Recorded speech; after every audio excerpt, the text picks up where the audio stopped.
আমি বললাম আপনি জুতা নিয়ে উঠলেন কেন? কয় আমি হচ্ছি। আমি সো ব্লাডি হোয়াট নাম। সোয়া ঘন্টা পরে বেলকুচির ওসি জুতা নিয়ে স্টেজে, আমি আলোচনা করছি। আমি বললাম আপনি জুতা নিয়ে উঠলেন কেন? কয় আমি হচ্ছি। আমি সো ব্লাডি হোয়াট নাম। তোর ওসিগিরি থানা এখানে না, আলেম ওলামারা বসে আছে স্টেজে, তুই জুতা নিয়ে উঠলি কেন? সাজ্জাদ বলছে হুজুর আমি দেখতেছি। সাজ্জাদ তাকে নামায় নিয়ে গেল। ওনাকে পাঠাইছিলেন মোমেন মন্ডল, চিনেননি আপনারা?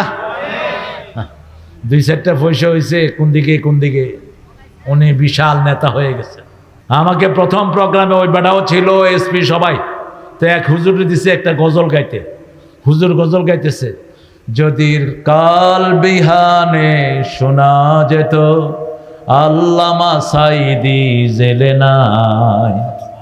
যখন কইছে আল্লামা সাইদি জেলে নাই, এসপি কয় শালারে ধর।